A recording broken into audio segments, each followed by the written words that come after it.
fun begins.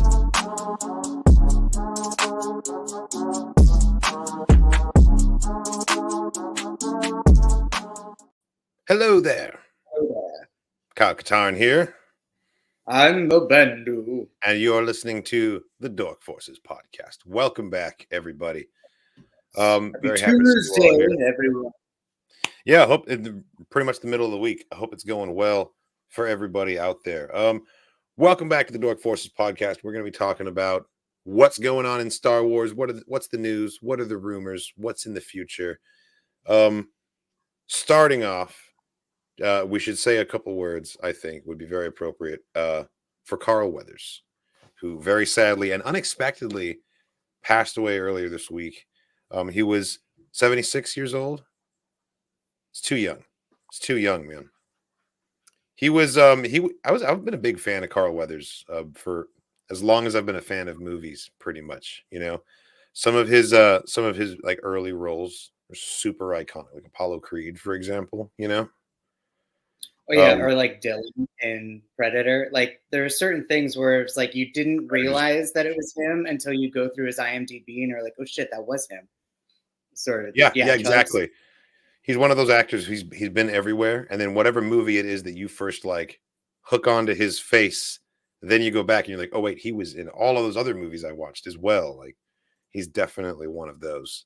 He was in one of the most iconic like high five like buff arms hand claps heard around the world. Yeah, dude. Yeah, God, it's so iconic, and it's been parodied in so many different things, including one of my favorite fan films, Scorekeeper. Boba Fett and Boss do the. It's true. So good. Honestly, some of his like smaller like comedic roles were just as good. Like his little bit part on Arrested Development, playing himself, absolutely hysterical. You got a stew going. Man, he was. But yeah, we've lost a couple of Star Wars actors within like the last, not even necessarily calendar year, but within the last few months, as it were, with Ray Stevenson and one of the costume designers, and now Carl Weathers. Yep. It's really, I mean, like it's always sad when someone passes away. And I was having a conversation with Todd Cherniowski about this. We were talking about Shauna because she had just passed away, and he made a really interesting point that I thought was really good. And he said that when you are working with the best of the best in the industry and the people with the maximum amount of expertise and technical skill, they almost always also have the maximum amount of experience, which means that they're older and later in their life. And so productions like Star Wars, they take the best of the best, all of the best talent in front of and behind the camera that are available to work on these things. And a lot of time that's the master who's been doing this for 30, 40, 50 years, you know? And this is a fact of what happens when you get older. You know, more and more often this sort of thing happens, and it makes it no less tragic. But I think there is some solace to be found in knowing that like their final installment in the body of work is something they could feel really proud of, you know, and stand behind and say like, we did a great job here. Definitely true of Ray Stevenson with Baylan Skoll. What a fantastic performance, and like incredible introduction to a character that's going to leave me wondering for so long, you know, like so good. Shauna Turpish, the costumes that she designed for Book of Boba Fett, The Mandalorian, like Madame Garza Fwip in Book of Boba, such an incredible costume. Like she's the reason that Mando is shiny from head to toe. Like that's her vision right there. And Carl Weathers, like, you know, the legacy, like so many acting roles. Greef Karga was so amazing, dude. But I think outside of that, like, you know, outside of his actor, outside of the 20 something episodes of TV that he's directed as well, a very accomplished director. It's also worth noting that he was just like fucking jacked as hell until the day he died. He was in better physical shape than I will ever be in my life. You know, like that alone is impressive as hell. Like he was in absolutely incredible shape. Like he was a pinnacle of fitness for like pretty much his entire. He was one of the muscle actors of the 80s. A lot of those guys though, like when they get older, they shrink down. You know, they don't stay absolutely like in fighting shape. And Carl Weathers was like, he was in insane shape until the very, very end, and that is rare, I think. and also very impressive, like definitely. I do wonder what's going to happen with the future of like what's going to happen with his role on will they recast him? Will they acknowledge him off camera as a still living character? Like just because Carl Weathers has died doesn't necessarily mean that Greef Karga has to die too, right? Well, I mean, same with Cara Dune, same with yep. With fuck, we just said his name, Baylan Skoll. I feel like there's a few actors and characters where we've run into this conundrum, and it'll be kind of up to the storytellers to kind of see how and where that those stories will be told. What's the playbook there? What do they usually do? They usually just sort of like there has yet to be a mention to Gina Carano. Gina Carano is kind of the only example that we have right now because nothing else has come out since Ray Stevenson passed, in terms of what was filmed at the time. So they haven't had a chance to really respond to that one. Nor with Greef Karga, but like Gina Carano, it's like Cara Dune was never, she might as well never have been there in the first place in terms of how much her name gets brought up after the fact. You know what I mean? So I'm hoping that's not what happens here. I hope that we at least can get like, oh, sir, we just received a message from Greef Karga on Navarro, or like some sort of exposition just to show us that he's still alive and kicking. So my brain after buffering this for a second, what they'll probably do is if you remember Wakanda Forever, they'll just do a thing where they're like, oh, this person probably had like this mysterious disease and he kept it a secret and nobody knows what happened and he passed away. Died and then so like the next thing we hear about Greef Karga, it'll probably be like his memorial service or like his funeral parade or something. And like we won't get a backstory necessarily. We'll just like get this random message, that's sent to Mando of like, oh, by the way, your friends died. And then, it'll just that'll be it. They could pull that off really well. They did it with very T'Challa. Especially with like unused footage. They could like repurpose it into holograms and things like that to give him a send off, to give him like a funeral.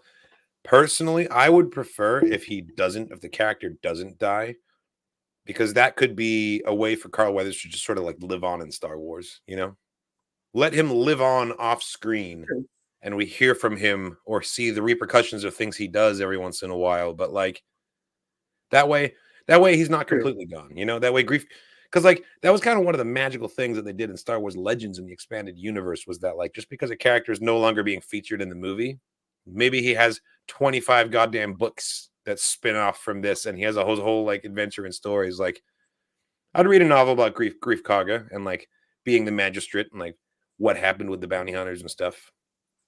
What about like a prequel story about how he got his beef with Gorian Shard in the first place? That'd be pretty cool. The pirate dude? The pirate, yeah. Like they might have to change everything story-wise with the pirates, because since the character isn't there, then like that preemptive relationship isn't there. So they'd kind of have to not retcon necessarily, but I guess change the affiliations. Yeah. Well, because I mean, like, but I mean, also everything that's going to be brought up and shown in Bad Batch final season, which is like 15 days away. Holy shit! I know, right? That's crazy to think about. Like, and then Avatar: The Last Airbender is also that's coming like the very next day, the 22nd, man. And then Emerald City Comic-Con too. And then Emerald City Comic-Con, like right after that. And you're coming to town, so we're going to be hitting that up together, and hopefully doing some in-person reactions of a couple things too. Fingers crossed, dude. I'm so absolutely pumped to see how many Airbender cosplayers there's going to be, and like there's going to be so many. There's going to be so many Avatar. There's going to be so many Avatar cosplayers. 100%. There's going to. I bet you we'll see at least one Cabbage Man per day that we're there. We'll see at least one like cabbage salesman, and like at least maybe one Suki like every day. And like, no, it'll. I want to see a deep cut. I want to see Sassy Carrot from Legend of Korra. Right? Or if we see some Ember Island players, like that would be cool. Yes. Yeah, I don't know how to feel about the Avatar show. We're gonna get into that in a little bit here. Just to sort of wrap up our discussion and remembering of Carl Weathers, I think my favorite thing about Greef Karga that he brought to the table was the way that he said Mando. It was so good. He was the only one who said Mando like the way he did. I know he emphasized the man dough. Like he had to emphasize any sort of like extra masculinity. Anyone else who said it was just saying Mando, but he says man-do every time. He's like Mando. Yeah. It's so like good. Doe is his last name. It's like, bro, my name is Mando. You know, they're just on that level of friendship. They're just on that level of friendship, and yeah, no, well, it's going to be a legend. His middle name. His full name is Mando Lorian. Yeah, that's right. Exactly. God damn. Oh man, yeah, Carl, we're definitely gonna miss you and the way you say Mando. And in tribute of that, I have put together a montage of every time that he says Mando in the first 3 seasons of The Mandalorian, or definitively at this point, I suppose. So enjoy. Ah, Mando! They all hate you, Mando. Mando, only you, Mando. Welcome back, Mando. Hold it, Mando. The Empire is gone, Mando.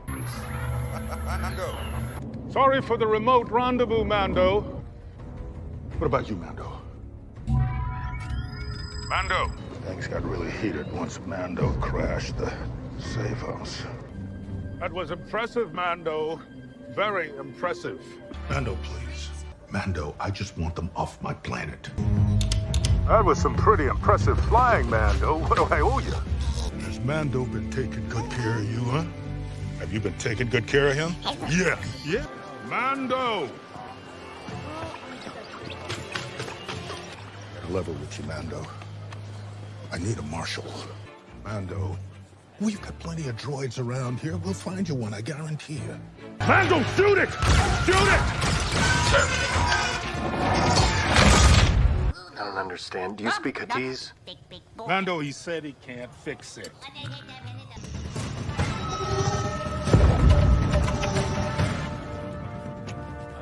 Thanks for your help, Mando. Mando! Welcome back, my friend. Welcome back. The people of Navarro appreciate all you've done, Mando. I want to give you this deed to a cabin just outside of town where you can lay low with your new family if you choose so. Between adventures. Oh, man. Okay, so so watching that montage, so many thoughts, so many feelings. One, you're absolutely fucking correct. And it's absolutely hilarious the way he says it. He almost says it the way that he would say Rambo. He's like, totally. What's up, Rambo? Mambo. 2, I completely forgot about the little wheelie droids that he had carrying. Holding his cape? Holding his fucking cape, bro? Hilarious. The cape droids absolutely killed me with his and his little green emerald. I every time he could get a costume level up, he took no hesitation. that little emerald that he has there is some secret data chip with an escape plan on it. Yeah. It's got some credits and some coordinates in there or something. In getting any sort of costume upgrade.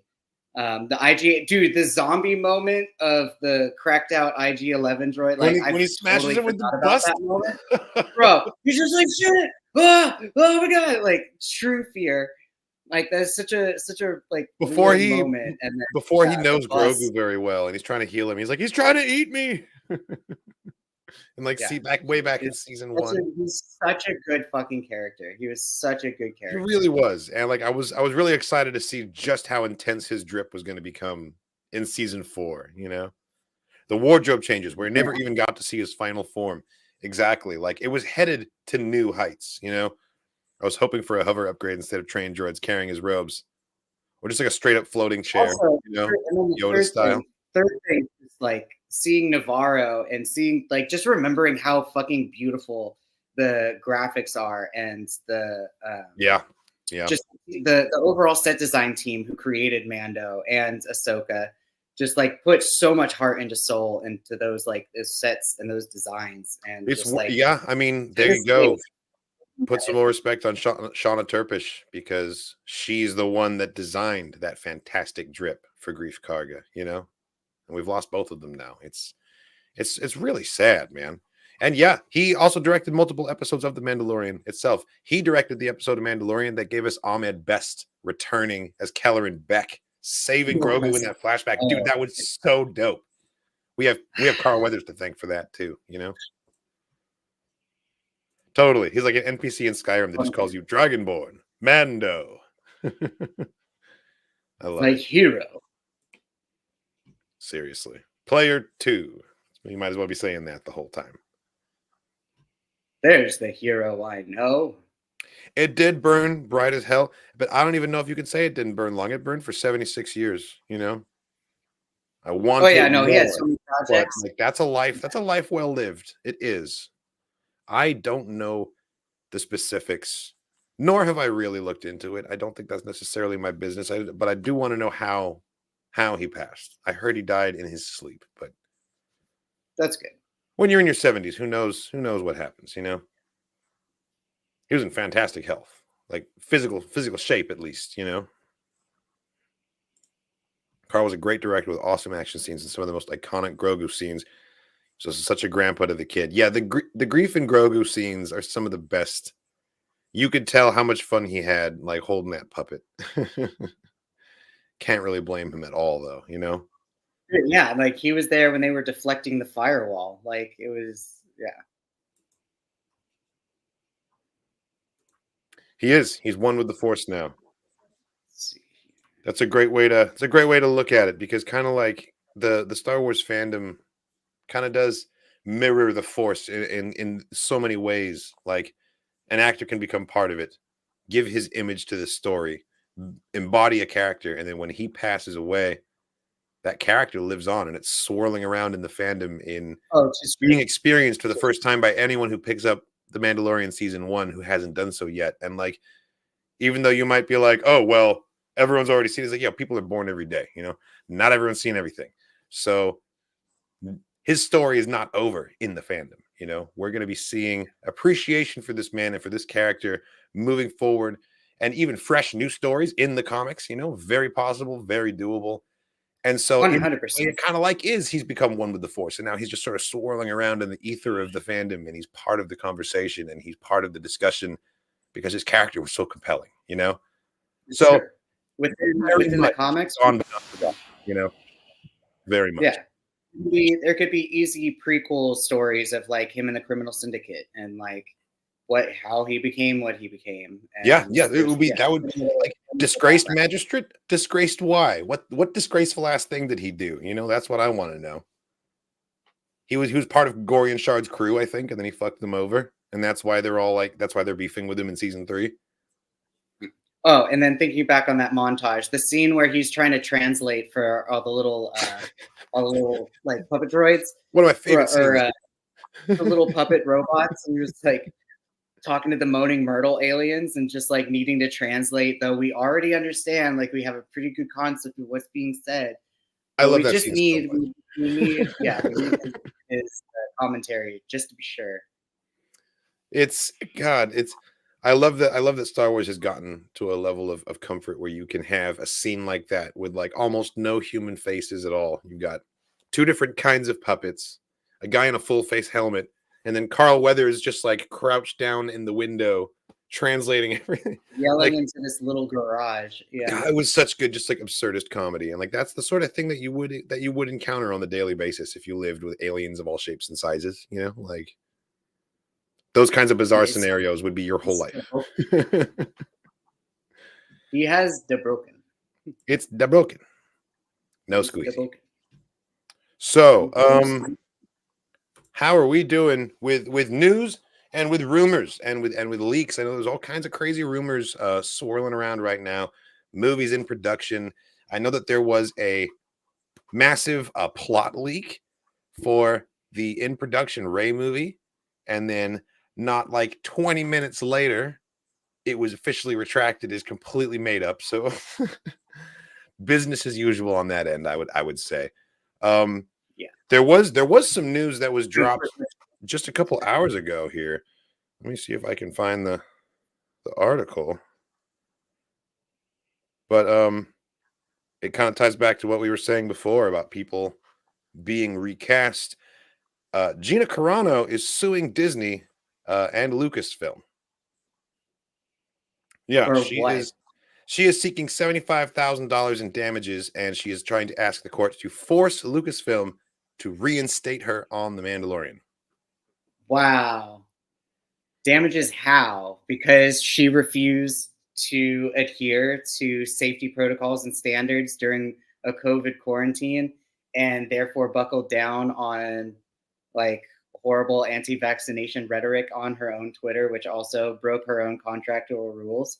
Like, oh, I mean, why would she? Because her friendship with Ben Shapiro isn't playing out well enough. Oh, poor pitiful her. so she says she was fired, quote, because she dared voice her own opinions and stood up to the online bully mob who demanded her compliance with their extreme progressive ideology.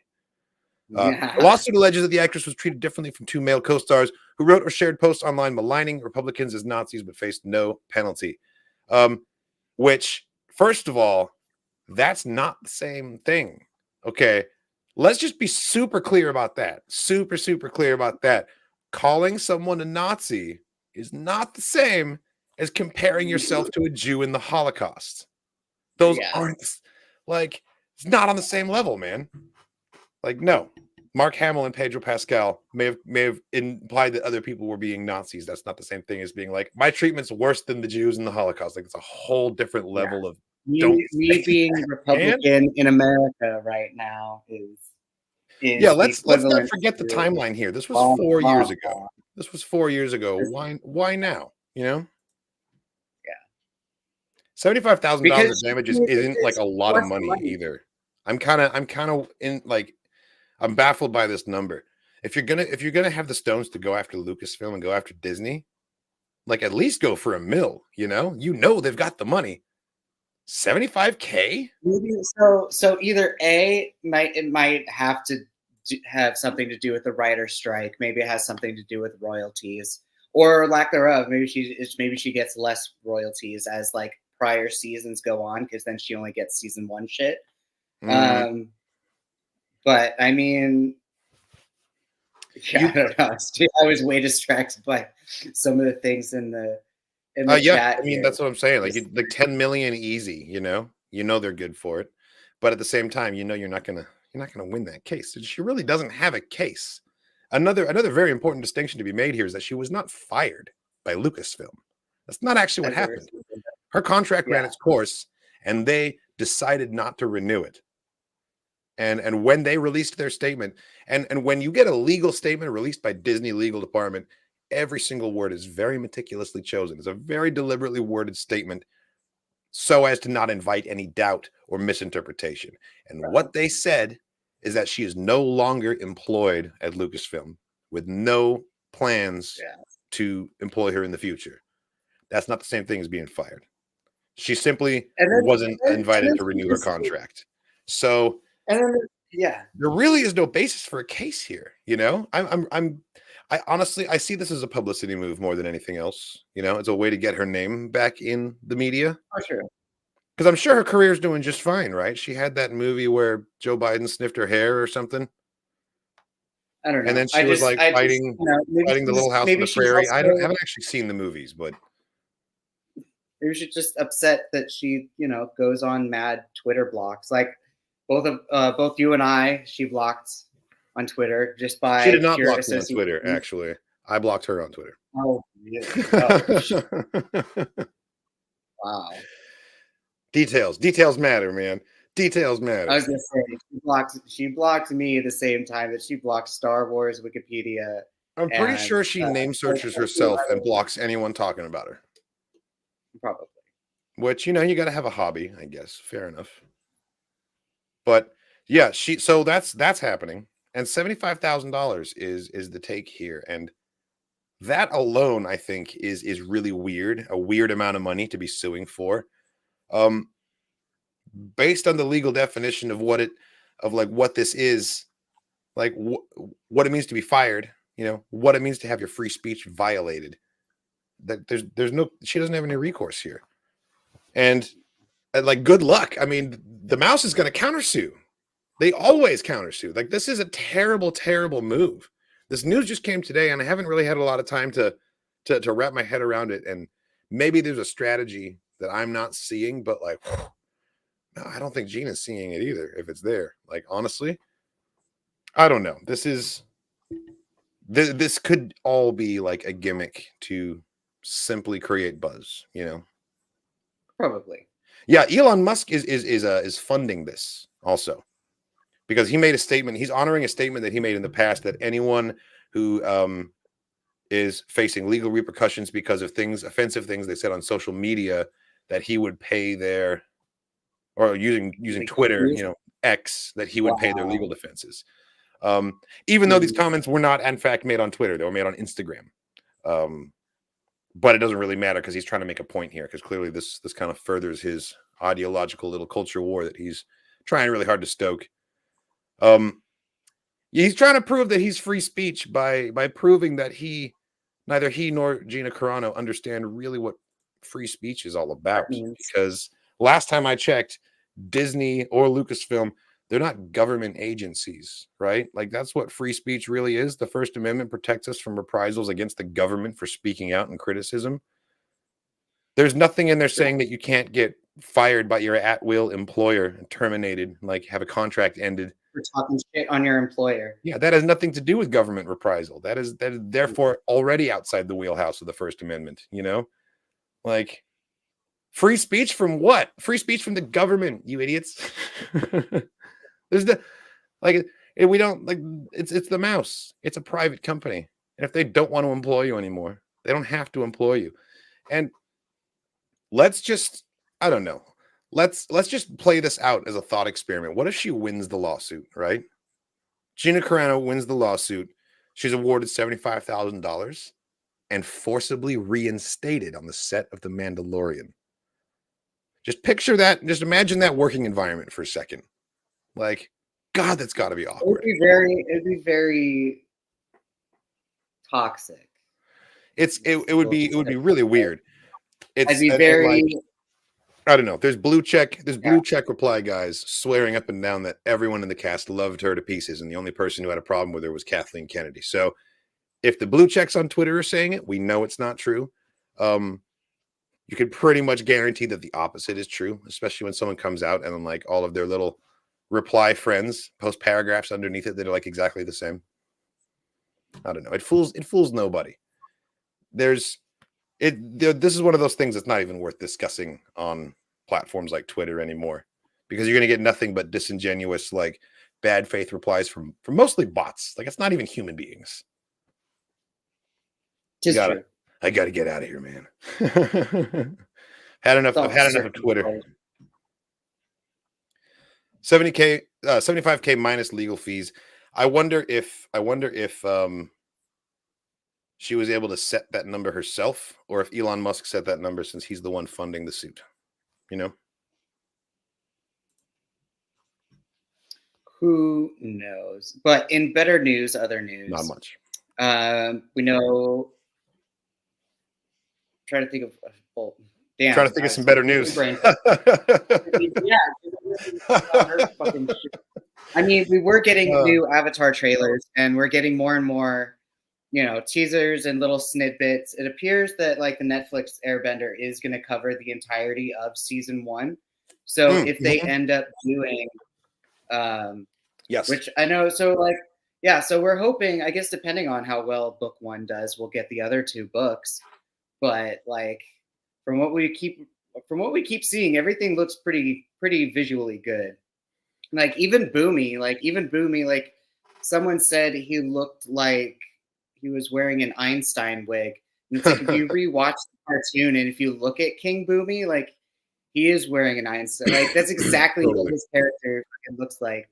So if Einstein was like a weirdly ripped earthbender, he would be Boomy, basically. With a giant eye. But yeah, I think that's how they were able to really get a good formula with the animation look to a live action look that they did with One Piece. I think they took all of their feedback from that and was able to really put it all into. Yeah, I've heard really good things about One Piece and how it's been translated across. And yeah, and I'm not a huge anime. I'm sold on the art direction. The visuals, like I don't need any more convincing on the visuals because I think, like everything you're saying, they've translated it from 2D to live action, like really, really faithfully and well. The more I hear about the story elements, the more questions and concerns I have. Like, I don't think I'm going to have a problem with anything visually. I think it's going to look great no matter what. But have you heard about the changes allegedly that are being made to Aang's character, for example? Not quite yet, no. So apparently he's going to be very like plot and mission focused the entire time, and they're not going to have as many like childish interludes of like wanting to go ride the penguin whatever's. I can't remember what they were called, but like it was just penguin sledding. That's right, penguin sledding. But like all of those little like things that they would do besides like they said that they're kind of cutting all that out to condense the plot and move everything forward. So Aang is going to have like a vision of what's going to happen like in the first episode, so that right from the start he's like, we need to get to the Northern Water Tribe and blah blah blah blah blah. That's fair. That's fair. Like I understand that from like a pacing and like trying to fit everything in, but at the same time like that I feel like we're losing a lot of what makes him him, because those childlike innocent moments kind of set the stage for his development into the avatar that we know in the end. But also that's like very important to who he is as a person, you know? Because the whole point of this is that he isn't some epic hero stuck in an iceberg. He's a kid and he wants to do kid stuff and he doesn't want the responsibility, but they're removing that. Or at least it sounds like they're removing that. We're not going to know until we watch it, but we actually won't. Yeah. I mean, there was a lot throughout so one, I guess it also depends on how many episodes we get. Because in the animated series, we had 8. Yeah, no. See, in the animated series, we had way more than 8. We had at least like 12. Right. So there was more time to do those side quests and those activities. And because part of his character and part of his season 1 story was running away from the responsibility and not wanting to acknowledge that he had all this stuff going on. And he just wanted to focus on these side things. But then like he had, Avatar Roku's voice in the back of his head, or he would show up to some random Kingdom town. Exactly. One episode with the fucking general, with the one episode of the general, and he kidnaps his friends, and he's like, "Yo, I'm going to torture your friends so that you can have better control of the Avatar state, because we need you to have the Avatar state to win this war." Yada yada yada. And then it was great because he gave him caffeine, and then he ended up just like being super hyperactive and like. I think you're right. I think this is exactly why changes like these. I mean, like, so, I mean, having a vision, I agree with you. You can justify taking out the filler episodes because we've only got 8 to tell the whole story, but that doesn't mean that Aang has to be this laser focused. I'm here to complete a mission, save the world. From episode 1, I don't think they'll necessarily do that. That's what the article said, was that in episode 1 he'd have a vision telling him what the plot needed to be, and he would then just sort of. I know, but I don't think that's going to turn him into the fucking Terminator. I think he's still going to be a 12-year-old kid. I'm hoping so. Momo is because like they still showed Momo. You're right. Like they still showed Yagway. They're going to show Boomy. Like, I mean, Boomy in himself is like, as a character development arc to Aang, is someone who tests to make sure that like, oh, Aang, you are a kid. Well, I need you to see that the world's not as it was when you first left here. Like, it's changed in 100 years. And then the Storm episode, again, at this moment where he's stuck away from his friends in this traumatic thunderstorm in some fucking town, and he's stuck in a cave in the middle of the ocean. And he then has to like come to the realization of like, I can't keep running away from my responsibilities. I need to do my shit. Right. And I'm like, saying that cave episode's probably going to get cut. That's fine. But it's still the vision. If he's still given this vision, but like he's still going to be able to. The vision's going to be, you need to get to where the season finale happens. That's going to be what the vision is. I'm sure of it.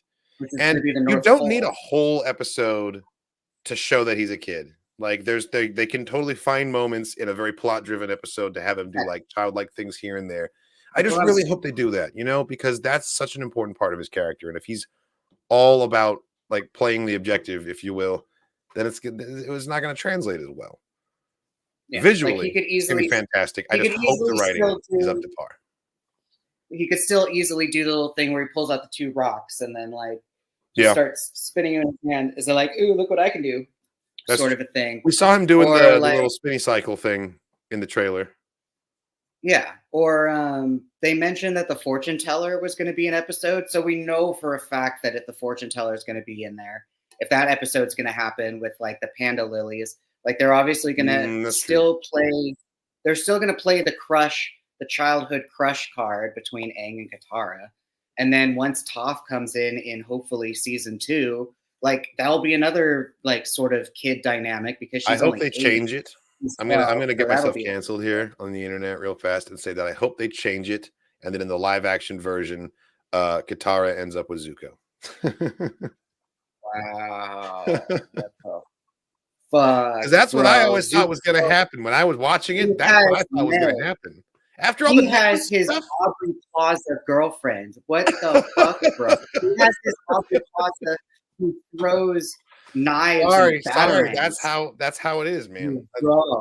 I watched Avatar and I was like, huh. I really thought that they were going to end up together. Even Toph had like wanted her little side mission with Zuko, even though like she had a massive crush on Sokka. I love that they even comment on it. I love that even Sokka's like, is everyone when do I get my like one-on-one mission with Zuko that like is given everyone character development so far. Exactly. It's all been character development. Like even Katara went through her assassination phase and like her angry depression phase of like, I'm gonna kill everyone. Like you know, there's certain character developments that I think are still going to be a thing. I did see someone in the chat saying like, oh, I'm worried about Sokka not having his sexism arc. Bro, he's still going to have a sexism arc. Like, Sokka is still going to be Sokka. Is he going to be making as many meat puns and jokes? Probably not, because, again, we only get 8 fucking episodes. Right. But I'm sure at some point he's going to, like, episode 1, he'll probably be very much the whole, ooh, Katara, can you fix my pants? Because only women are known to fix pants. And then Suki's going to come in episode 2 and beat the living shit out of him. And then he's going to be like, oh, Suki, can you show me how to fight with a fan? And then like Azula's going to come up. Or you're describing just like a super condensed version of his sexism arc, which is great. I hope they do that. I heard that they were going to just remove it entirely, which whatever. I mean, that's fine. But I would prefer that they actually feature that because I thought that was an important part of Sokka as well. Yeah, Suki will definitely kick as long as there's no universe where Suki doesn't kick Sokka's ass in the show. Yeah. Bro, she looks incredible too. Her and her fucking grandma. Oh my god. Like every little teaser pic and trailer we get, just like it, you know, I mean, the live action movie gave us a lot of good and beautiful what's it called? Not teaser stuff, but like I have no idea how you're going to finish this sentence because you're talking about the first live action movie and you said good and beautiful. Yeah. So I'm like, where is he going with this? Because they did a really good job in I can't think of the fucking words right now. It's pissing me off. They did a really good job of like honey, just like they promised us a good thing. They gave us really good trailers and images, and then it ended up being absolute shit. Oh, I was saying they honey potted us with the trailer. Yeah, they honey potted us, but there was another it's like different they phrase the audience with that trailer. That's what it is. Yeah, I get what you're saying. Like, what's it called when a movie or a TV show gives you a bunch of just like beginning shit when it hasn't happened yet, just to like get people hyped up. Like I can't think of the phrase right now. This is a little tease for like next week on blah blah blah. Yeah. No, not that. Like when it hasn't come out yet, and it's a shitload of media, and it's just a bunch of stuff, promotional shit. Oh, maybe that was the phrase I was looking at. Yeah. Just promotional media. Yeah, just like a promotional blitz. Yeah. I think that might have just been what I was. Yeah, the marketing was on point for the live action movie, and then that's kind of I think they made the mistake of raising expectations to an all-time high, and then the movie was they weren't honest. They definitely weren't honest with, or like they were trying to be too secretive of like, oh, we don't want to show you too much of what we've done, but it's like, bro, and then but then we hear that you decided that the fire didn't look fire enough for you, so we're gonna make it look worse, and then just so we're gonna make it look worse.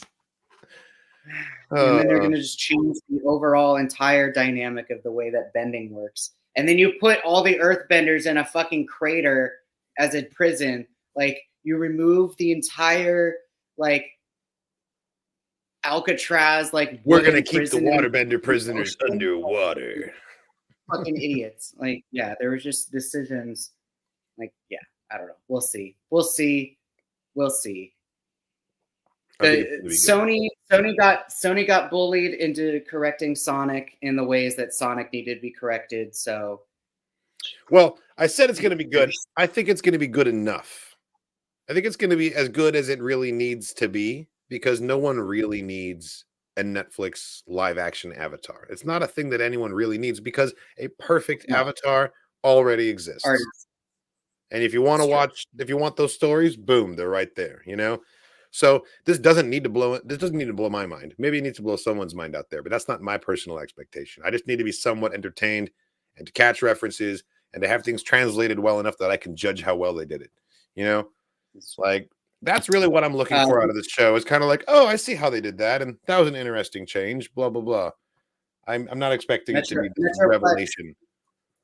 Metroplex Asylum, I think, really broke it down the best way with that statement of they cut the earthbenders and they made the firebenders bend like waterbenders. Like, yeah, that's exactly what they did, and they made everything more dancey, less martial arts and more dancing. And I was like, oh, God, I'm dying watching this. I like to think that they can't ruin it. It's not possible to ruin it because they can't do anything to the cartoon.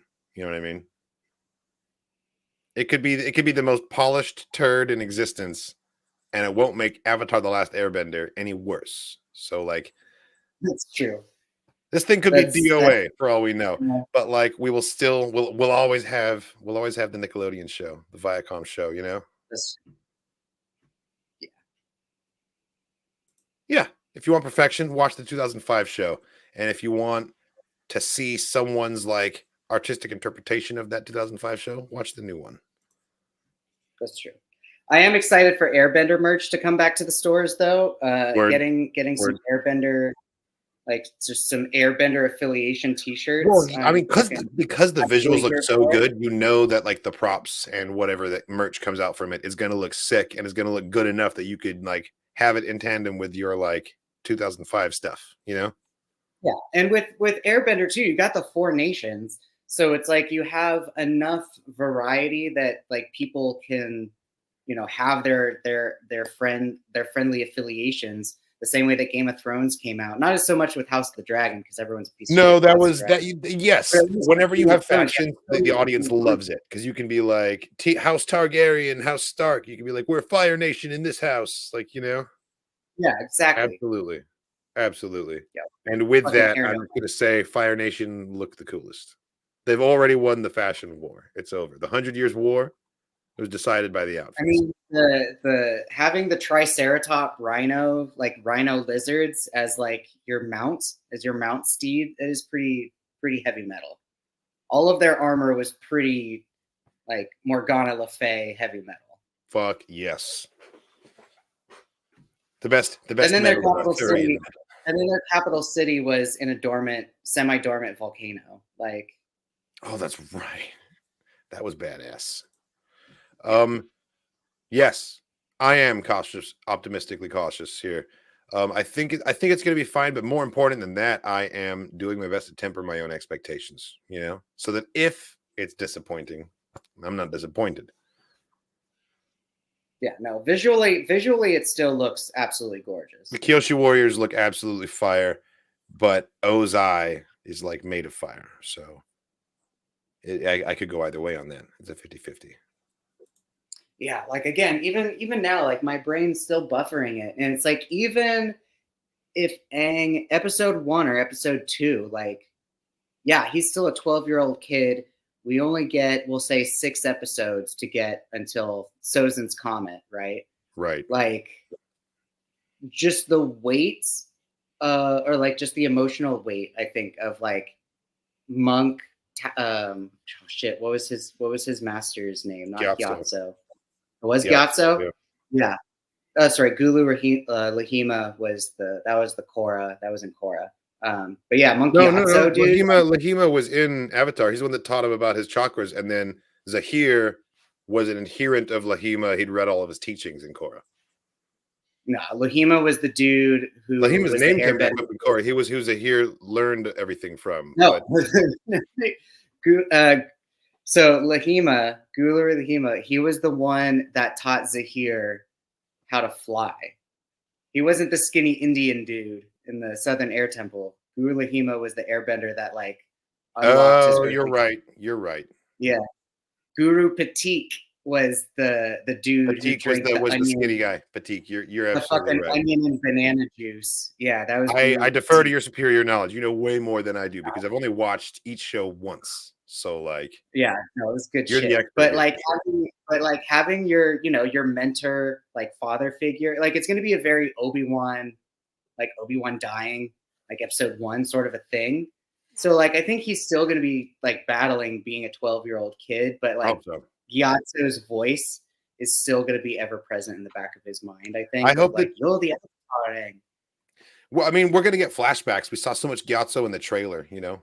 Almost saw more Gyatso in the trailer than we ever saw in the animation. So even if it's bad, I hope we get all the seasons of it, and then we get a live action Legend of Korra, just so that I can get Henry Rollins playing Zahir in live action, because that'd be fucking crazy. Yeah, that'd be dope. That'd be dope. He even looks like the character still. Yeah, he looks just like Zahir. No, oh man, it would be great. That's what I want. Yes. Marketing on Twitter. The marketing on Twitter for Airbenders is phenomenal since they dropped the trailer. Every day something really cool. I wish Lucasfilm would learn a thing or two from Airbenders marketing. Yes and no. Yes, because I agree. It really has made a lot of people hyped, including myself. Like I'm pretty pumped about certain elements of this for sure. But just like Bendu was saying, that's the trap we fell into with the last live action Airbender movie.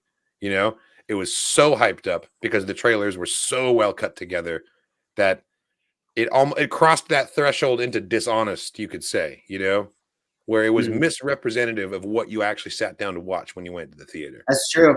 That's true. So it's like there's a tightrope you got to walk. Make it look good, but don't make it look so much better than it actually is, because that's just lying. I would also argue that Lucasfilm still does a phenomenal job. Like till this day, the amount of hype that I had when the Force Awakens teaser trailer came out and we saw Kylo Ren trudging through the snow in the forest and then just double ignited his saber, bro. Did that scene ever happen in the movie? Fuck no, it didn't. No, it was purely for the trailer. Purely for the trailer. It was so fucking hype. And just like the fact that we were getting Star Wars on Christmas was so fucking dude, hype. the Force Awakens trailer was just like a cultural event. Like that was it for so many people. And specifically that Kylo shot, actually, because you brought that up, the way he turns it on and you're like, okay, cool. And then the cross guard turns on like after a delay and you're like, oh my God. That was the first time I felt that since Darth Maul turning on the second blade of his saber. Yeah. And you're like, whoa, that's new. I haven't seen that before. His whole visual, the way that he was like just put together, and the fact that the shot was completely done from the back, like he already had like this complete like ring wraith Nazgul sort of feel to him, but he also had this weird like KOTOR Darth Nihilus feel to him, and we have no idea who the fuck this dude is. We just see him in a mask, and then later do we find out that he's just a crybaby bitch Ben Solo boy. But still, like, I'm not sure that he even had his helmet in that shot. You know, I don't think they'd even finished designing what his. I don't think they'd finished designing what his helmet was going to look like. You know, I think he's supposed to be helmeted, but we see from behind because they hadn't finished the concept of that thing yet. Like that early on, they were just like, just film him from behind. We know what the cloak looks like, and just turn him through the snow. Yeah. No, I think that trailer was it for so many people, like that. Seeing the Falcon at the end of it doing that crazy aerial shot too, like. Bro, and then we learned that it was Rey piloting it that entire time. We didn't learn that until the movie actually came out, but we still got to see the dogfight and the flying. Yeah, no, that was fantastic. Oh my God, it was true. Fantastic. It was, yeah. See, Lucasfilm still knows what they're doing. Like, that's I mean, not, Lucasfilm, I think, is also maybe not taking the right message from the successes and failures of other movies too, because like think about the blitz, the absolute media blitz for Solo in the weeks leading up to it. I can't tell you how many times I heard big shot gangster putting together a crew like multiple times a day, every day for like months. God damn, there were so many like mini trailers and TV spots and like things like the internet was flooded with Solo stuff. And then Solo underperformed like crazy. And I think that they took the wrong message from that. They're like, oh, well, we must have over-marketed it or something, and it didn't make enough money. So we're not going to make a ton of trailers for the subsequent releases. But I don't understand how you can make that connection. That seems to be what happened. Because do you remember how crazy the blitz was in terms of how many trailers they released for Solo, a Star Wars story, versus every other Star Wars thing they've done so far? It was way more marketed. And it's easily the lowest performing of any of the releases. So I think they made a connection there in error. They shouldn't have made a connection there. They should be promoting all of them as much as they promoted that one. Solo didn't fail because they hyped it too much. Solo failed because they released it in the middle of the fucking summer for some reason when every other Star Wars movie had been a Christmas release. That's true. Like, I feel like that was the main reason why it didn't do well. Solo, like, I feel like there was something else that held a higher attention. Like, there was something else that came out at that same time. Yeah, let me. Or time that like kind of distracted or held a little bit more attention. I'm looking it up. Solo, a Star Wars story. If anything, if for Lucasfilm, if there's one thing I wish Lucasfilm would go back to, they need to renew their toys contract with fucking Hasbro and Mattel and start making that 2 good shit again versus the very flimsy, breakable like shit that they like barely put out enough of into stores. The old cool stuff was definitely a little bit more sturdy. I agree. Yeah. Completely. I agree completely on that. Better detail, better quality Papa John's. I mean, Star Wars in May is pretty good too. And that's kind of what Solo was trying to do, was return to the May releases. But like Star Wars for the holidays, Star Wars and Christmas just feels right. I think that even though it was a new move, the sequels established a good release order there. Because this was in May. This was May 2018. And to answer your question, it released at the same time as Deadpool, Coco, the RBG movie, Life of the Party, Show Dogs. No, not a fucking chance. Not a fucking chance in the world. Against Infinity War? No. No, Deadpool was Deadpool. Oh, you're right. It was Infinity War and Deadpool 2. It was both of those. I didn't give a shit about Solo. Oh yeah, no, you're right. I don't know why they chose to release it the way that they did. Even though May releases are part of Star Wars history, like wasn't worth it, man. Wasn't worth it. That's wow. That was a poor time drop. Competition with themselves. Disney's just like pitting their own flagship franchises against each other and see how much money they can make themselves. They've done that before. That's not the first fucking time. How's Disney going to play Disney like that? Exactly. Yeah, is that the first time? Say it again. Star Wars. I feel like Star Wars and Marvel have like been doing that for like the past couple of years. Like She-Hulk and other Star Wars shows came out at the same time. Moon Knight, maybe not Moon Knight, but like I feel like there are other things that both happened, like or roughly this. They were also Loki in the and same Bad week. Batch, right? Wasn't it Loki and Bad Batch? Yeah, that's right. That was the first time that they fucked themselves. And then it was like Hawkeye. It was Hawkeye and also like maybe Mando. But like they've definitely done things at the same time and like, kind of misalign their timing a little bit. Yeah. Maybe it was Visions, but yeah. Yeah. It's interesting how another season of Visions soon, right? I mean, we've been hoping so. No, Tales of the Jedi. That's what it is. You're right. Visions has not been announced for season 3, but Tales of the Jedi is going to be. Oh, Kenobi. Yes. Thank you again, chat. Kenobi and Miss Marvel. Yeah. Was also simultaneous. I didn't watch Miss Marvel. Bro, I didn't watch Miss Marvel until a whole month after it was fucking finished because I watched Miss Marvel as it aired. I actually really enjoyed Miss Marvel. I thought it was really fun. Kenobi just like I had all the focus, and then yes, Marvel Kenobi 100% was going first every single time, but I enjoyed Miss Marvel. I'm trying to get to get through all of the new predictions. We might Marvel get what ifs. more Tales of the Jedi. Well, I guess so. The first time, so what they gave us with the first Tales of the Jedi is they gave us promotional images first. God damn! See, now the word promotional was the God. Now I'm gonna remember that word forever now. Promotional. Yeah, they gave us the teaser pictures with Jedi Dooku, and I think baby Ahsoka. They gave us newborn Ahsoka as like the teaser images first before we got any sort of trailer. I love that Janina Gavankar got to be Ahsoka's mom. That's awesome. Yeah. So with Tales of the Jedi season 2, I mean, there's so many stories now that we could get. I feel like we talked about this a few other times too. I want to throw Balin Skull's name out there and just say he needs to be part of it. Who? Balin Skull. Young Balin Skull as a Jedi, he definitely needs to be part of season 2. For me, that's what I want. That's what I want to see. Yeah, I think that was a major one that we had talked about before. Also, since he's now like back in the fold, Kelleran Beck. Let's get some more Kelleran back as well. He doesn't just have to be Jedi Temple Adventures and that one flashback with Grogu. Like he can have his own things that he's up to at the time. Like Tales of the Jedi is a perfect place to give him that. And Ahmed Best can just voice himself again. Like it'd be perfect. Yeah. Kelleran Beck and Balin Skull, I guess, would be my but your question is not really about what I want from it. It's what are my predictions for when we might get a trailer. I'm gonna say when Bad Batch is finished airing. Which will be April / it'll be spring.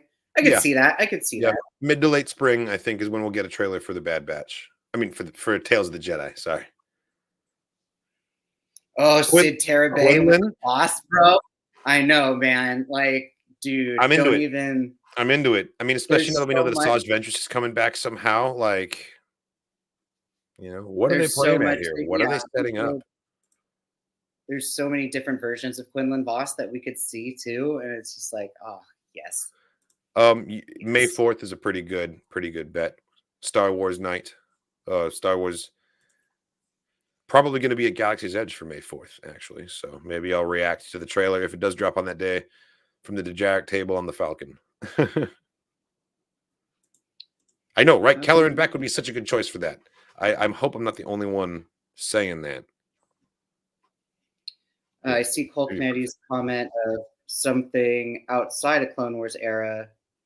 Love to see something High Republic or Jedi, something like Luke or Rey in the Clone Wars era. Totally. Yes. Totally. But I mean, like, going to the High Republic. Like, we still don't know anything about the Acolyte. And then, aren't we? What was the other show? Or maybe it was Acolyte, the live action show that we saw, like, before the writer's strike. With like the Wookiee Jedi and everything. Yeah, that was Acolyte. We know that it's like there's stuff there. There's still things in the works and being talked about. Acolyte is gonna be sick, dude. It's got Carrie-Anne Moss. It's got Vernestra Rowe from the High Republic. It's got Wookiee Jedis. Yeah, so I'm still excited about that. We haven't heard or seen anything new since post writer strike for that. So who even knows? Fun fact: he's not being Kino Loy this time around. He's coming back to be Snoke. Not really. Yeah, a Wookiee played by Eunice, who is now like professional Wookiee. He's not just Chewbacca, he's just Wookiees. That is his thing that he does now, and good for him. If I was tall enough, I'd be a Wookiee all day. Hell yeah. Well, actually, I'd probably hate that job because I don't like getting overheated, you know? I don't like getting too hot and sweaty, and like in a Wookiee suit, there's no avoiding it. That's every day. That would be every day is your now work life would be hot and sweaty. Yeah, no. That sounds like my personal hell.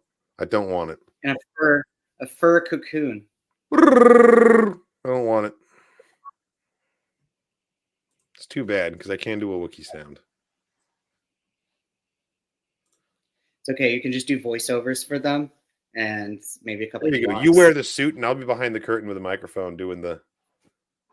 And then one more step, and then we profit. Yeah, we'll figure out the details. I just need to get you a Wookiee suit. We're onto something here. Or Ewok. I'm too short. I'm too small to be a Wookiee. It's $1 billion idea. You could be the child Wookiee that they rescue in Rebels. No, that's true. Yeah. That would be a great cosplay, actually. Yeah. And then Gungi. good old Gungi. I call him Gungi, but like apparently I always thought it was Gungi. Is it just like Gungi? It is Gungi. Apparently it is Gungi, but I always said Gungi. It's a hard habit to break. I was gonna say it's just too Ganji, and I'm just like, oh yeah. Yeah, you could play Lumpy. Chewbacca's a little kid. Yeah, best costume. Yeah, only in winter. But then everyone would think I'd be like a fucking Sasquatch or something. Especially in the Pacific Northwest, everyone would just assume that you're Sam Squanch, you know? Yeah. It's an But yeah, man. So the Emerald City Comic Con tickets are bought. The plane tickets are now officially bought. Hell yes, it's happening. Yeah. So now we just have to slowly put the itinerary of what we want to do for that weekend. Yeah, we're still putting together a schedule and trying to figure out how to make the most of our time. But for those of you watching that are in like the Seattle, Washington area, we're going to be at Emerald City Comic Con pretty much all of the days, partially on Thursday, but every other day as well. Come hang out, come meet us. We'll be tweeting and putting on Discord, you know, where we are and stuff. But we met so many people last year. It was so much fun. We met so many people from the Discord, and I would love to meet more of you guys. So if you see the new crowd, track it down, throw something at us. You know, well, don't do that. But yeah, the new Civic Center. Like, yeah, I'd be curious to see if they learned from like the things that they could have done better. Like that was so last year, that was the very first year in the brand new convention center building. Brand new. So I am curious to see. I'm curious to see if this second year, if this newer one, if they've kind of like learned. I hope so because I do remember multiple times that I had to like take 3 escalators down and then another 2 escalators up on the other side to get to the bathroom, because even though there's a bathroom on every floor, like 1 in 3 bathrooms was out of service. More Wi-Fi capability. That was a nightmare. And it was so packed. It was so packed in there. So hopefully they found a new way to do like crowd control stuff. But I don't really begrudge them any of the crazy stuff that happened last year, because it was year 1 in a new building. You know, the only way to really iron out those kinks is to like throw a bunch of people into that space and sort of see how it shakes out. More fucking Wi-Fi routers. If we're going to be 2 stories underground surrounded by cement, they need to. That was a problem. Wi-Fi routers. The upper 2 floors were fine, but as soon as we went down to floors like 0 and 1, there was no cell signal, so we couldn't coordinate where we were. We couldn't find each other. Like, or we'll just buy walkie-talkies. We'll go to Big 5. We'll go to Big 5 or like Meyer beforehand, and we'll buy some little fire truck walkie-talkies. Bro, I'm pretty sure like in a box somewhere I actually have like a Kanan and Inquisitor Rebels walkie-talkies from like years ago. So we'll have those with us so we can stay in contact. That's a good idea. Yes. Yeah, we'll see if they work underground, and then that'll probably be our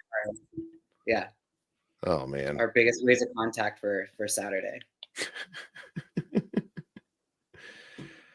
We'll be at Comic-Con working. Thank you again, everyone. I'm always jealous of people that get to go to San Diego Comic-Con. I've never been to that one. I've heard that it's pretty huge. It's so hot. It's in the summer. It's in the fucking summer. Yeah, I'd rather go to LA temperatures, man. Seattle Comic-Con even gets hot, and it's not even hot here. Or those of you in the chat, MegaCon. Yeah, I did see over the past weekend that MegaCon happened. Is that a Florida thing? Orlando, yeah. Yeah, gotcha. Yeah. I saw. There was nothing that was really released. There was nothing that was really teased or released. There was a panel with Diane Lee Inosanto and Iman Esfandi, and they got stuck in the elevator. And they continued the panel on Instagram Live from the elevator. Pretty great. Man, Iman Esfandi just continues to do Ezra Bridger ass things in real life. Like getting stuck in an elevator is such an Ezra Bridger thing to happen. It's kind of crazy how accurate that casting was. It's amazing. Yeah, if anything spring wise, we might get like Marvel wise, we might get like an Agatha trailer too, because I know that they've been working on Agatha stuff. Or I don't know about Andor season. I don't know about Andor season 2 popping up, but I did hear going to the chat. I did hear that Agatha House of Harkness did wrap. So the Agatha show is finished. I don't remember if Agatha is supposed to be a prequel or a sequel. Some of the images I did see where she is talking to some like teenager looking character kids, like it could very much be Prequel, sequel to what? A prequel to WandaVision. Or it could be a sequel to... Wait, who's Agatha? Agatha was the brown-haired purple witch who was trying to... right. God, I completely forgot that she existed. Who originally had the Darkhold spell book. And then so they're making a prequel to WandaVision. Well, I don't know. I just know that House of Harkness finished, and it's either A, going to be a prequel, or B, it's an Agatha show. Got it. I didn't know that. I didn't know she was getting a show. Interesting. Yes, okay. Not her own show. Good for Catherine Hahn. She's amazing. Because theoretically, Wanda dies in Multiverse. So if the witch dies, theoretically, her curse / her spell would break or die. Therefore, Agatha would get her memory back. Therefore, Agatha would get her magic back. Right. So I don't know, man. The whole multiverse has really removed so many stakes because anyone that dies, there's another them out there that could easily just come in and replace them. You know. Well, I mean, like death is still death. If you die, you still stay dead. But there's another multiversal version of that character that could continue to be present in the story. You know what I mean? Yeah, but that other version of the multiverse can't therefore just place itself in the other. No, and that's not what I mean. I mean, like the writers can be like, "Oh no, we killed Gamora. There's no more Gamora. Well, let's just have another Gamora enter the story at some point, so we can still have more scenes with Gamora." Like before the multiverse, someone dying means we're not going to see their face on screen anymore, and we're like, "Oh, I'm going to miss that character. They died."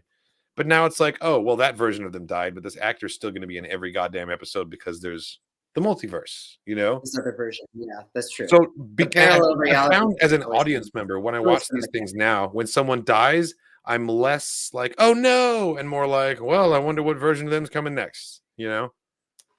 And I don't know. I wish the stakes were higher. I wish I was more upset when they died, and I feel like that's the same thing with when time travel happens. You know, suddenly the stakes are a little bit less important because we can go back and fix it if we need to. We got time travel now.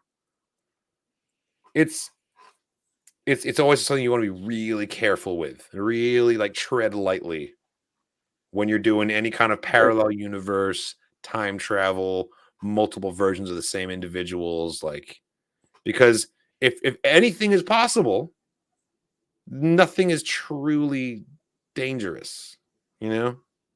Or like, it's so weird. It's so weird. There is danger. People can still die. People can still that can still happen. But for the audience, half of the loss isn't felt anymore, if that makes sense. That's true. Or then they have to therefore go through kind of the identity crisis. Or then they have to go through the identity crisis of like projecting. Well, I think Gamora actually was used as a character reference for this in the last Guardians movie. Because her whole part of like a majority of her character arc in the last Guardians movie was the fact that so many people were pushing these expectations on her, and she didn't. Throwing all these she wasn't that Gamora. I'm not that person. I'm not that Gamora. Those things didn't happen to me. Haven't happened to me. Y'all need to go fuck off. Like that was her whole purpose and point. And like, yeah, that's very much true. And like, there's a lot of survivors in traumatic situations or like, you know, family situations that find themselves in that space and then that personality. So it's like it's good and important to show that story arc. But you're right, in some respect it does sort of make dying a little more not comical necessarily, but I mean the comic books themselves, like how many times has Captain America died? Well, totally. And I know that this isn't really the MCU's fault, and this is something that's like as old as comic book storytelling itself. And you're right. It's not like the deaths are comical. It's more like they're trivial. Yes. It's like, oh, he just died. Like, you're totally right. How many times does fucking Magneto come back from the dead, right? Like exactly. Yeah. No, that's absolutely a good point. And like comics always do that sort of thing. It's just I remember watching Game of Thrones, and when someone died, you feel like heartbroken about it. Because you know they're just dead and gone. They're fucking dead at the most nihilist meaning of the word. They're never coming back again. And now it's like, oh no. Anyway, I'm sure they'll be back next episode with a mustache as like the same guy, but from a different version of Earth. Like it's trivial is the word. I think trivial is the word because death is supposed to be shocking and final. And if you take the finality out of death, now it's just sort of like an inconvenience.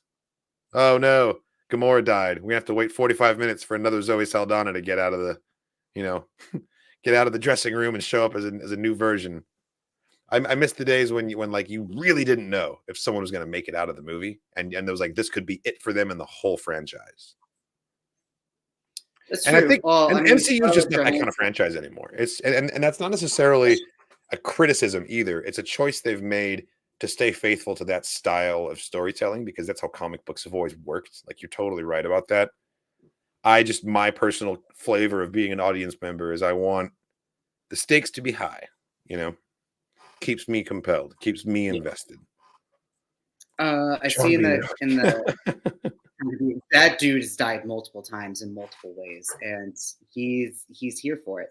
But I see in some of the comments, like Superman died. So when a lot of Superman die or when Batman dies, they'll usually just recast it and retell the complete story. So like it is final.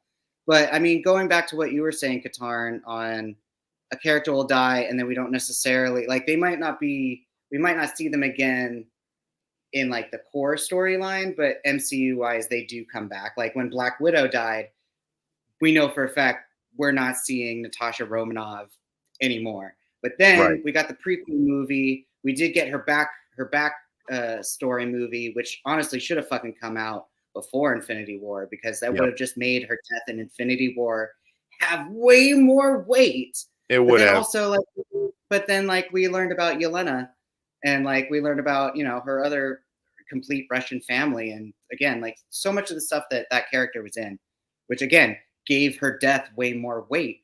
But now we get her in the Star Wars, or not Star Wars, and now we get her in Marvel What If as a voice character. So we still get to see Natasha Romanoff in these different little facets. You're right. That you brought up a really good point I hadn't thought of. Where the hell are all the other Romanovs in this multiverse situation that's happening? How have we never encountered a single other Natasha? Are there other people we haven't? Who else haven't we seen variants of? We've seen multiple Caps. We've seen multiple Lokis. We've seen more than one Iron Man. We've seen all the fucking Doctor Stranges. So many Doctor Stranges. We've seen a bunch of Doctor Stranges. We've seen a bunch of Reed Richards. But we only see multiples of people who are aware of the multiverse who have gone through the multiverse. We've only seen 3 Captain Americas. Because we've seen are you counting Peggy Carter? I am counting her as a Captain America variant. Yes. We get skinny Steve Rogers, regular Steve Rogers, and then Peggy Carter. Yes. If you want to look at it that way, Loki. He's a god. We have it's not really a multiverse, but it is a different Steve Rogers when he has to fight himself. Oh, when he goes back in time? I mean, yes. That time travel creates a new Steve Rogers because time travel creates a parallel universe. That's true because technically that's another. It's true because our main MCU Loki is truly dead, and then the Loki that the entire Loki series is about is purely off of that secondary variant of the elevator universe. So it's very you're right where it's but then even him now we don't necessarily know if we'll get any more Loki stories because he's just floating in the middle of the fucking universe, being the tree god of all stories. So he do you think, I don't know. Do you think that's why the time stone's green? Because Loki's in there? He's not the time stone. Jesus Christ. He's not. I'm not saying he is the time stone. I'm saying the time stone is green because Loki is the master of time now, and green is his He's thing. not the master of time. Just because he can travel through time doesn't make him the master of time. That kind of demonstrates some mastery of time, if you ask me. Well, what do you call him then? What is he? A slider. I call him a puddle jumper. I call him that sounds way cooler than the master of time, Bendu. A slider. Mm-hmm. I order sliders at the bar. Okay.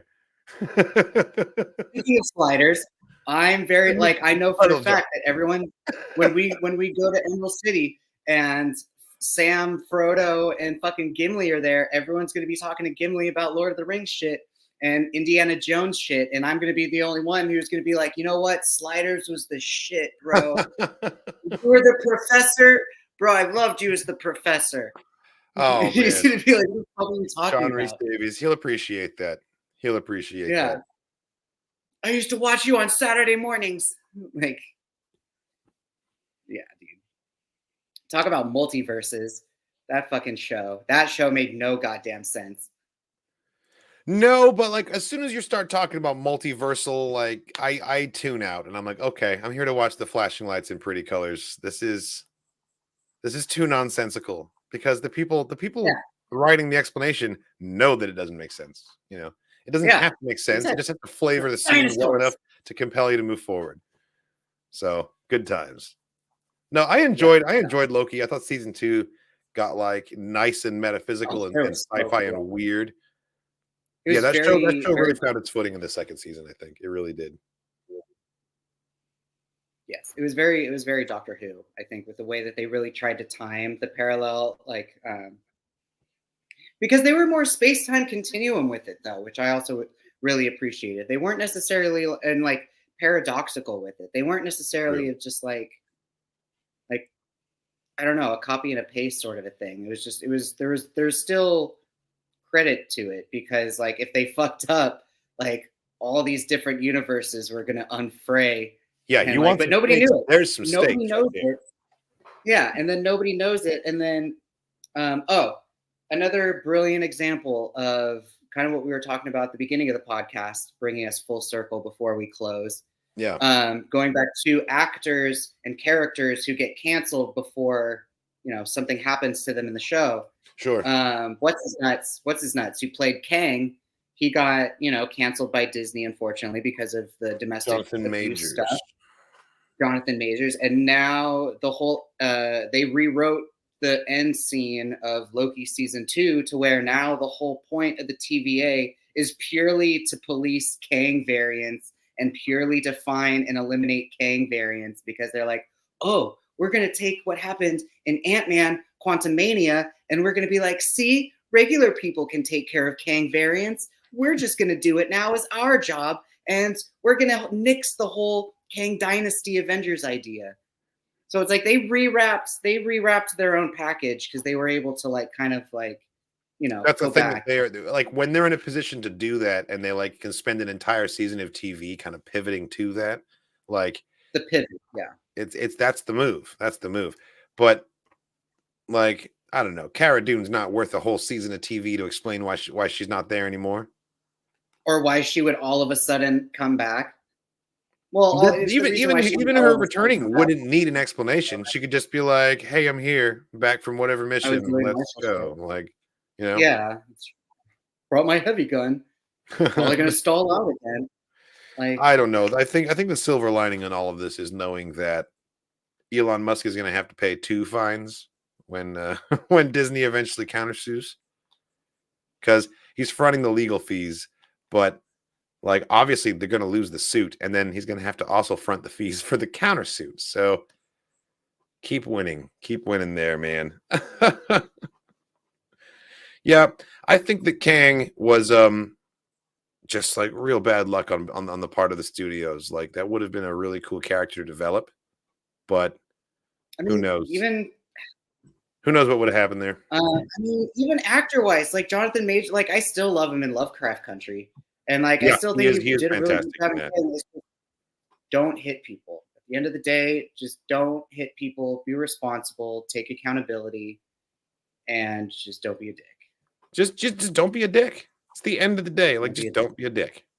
Everybody, write that down. Put it somewhere that you can see it. Don't be a dick. It's important. So it's honestly it's crazy how many. 2024 problems people. We see people suffer from that would be solved simply by not being a dick in the first place. Like, it's wild. It's wild how often that ends up being the solution to so many problems that people struggle with so much. Just don't be a dick. Just don't be a fucking dick, man. God. The consequences of my own self. Of your own dick. Like, just stop it. Yeah. Stop doing it, man. So that's our ending nugget of wisdom for you all. Wherever you are, whoever you are, don't be a dick. Thank you so much for watching. Next week is Valentine's Day. Love yourself. Love your friends. Love your pets. Oh, in fact, is it okay, it's not going to be on a Tuesday. It'll be on a Wednesday. So we can still do the podcast next week. Yeah. No, excellent. Yeah, we'll see you guys next week, same time, 7 PST, right here on the Twitch, the Twitter, the YouTube, wherever it is that you watch. We appreciate you hanging out with us. Thank you so much for watching, everybody. And as always, may the Force be with you. Originally, Jar Jar had short ears, and George thought, well, how about if he had long, floppy ears? You know, they might be really funny if when he turns his head, the ears flop around. And so we did that, and actually, you know, it was one of those things where it's like, wow, that works. And then George, of course, wanted him to be very expressive. And so we thought, okay, well, what's expressive? You know, what can we do with the eyes to make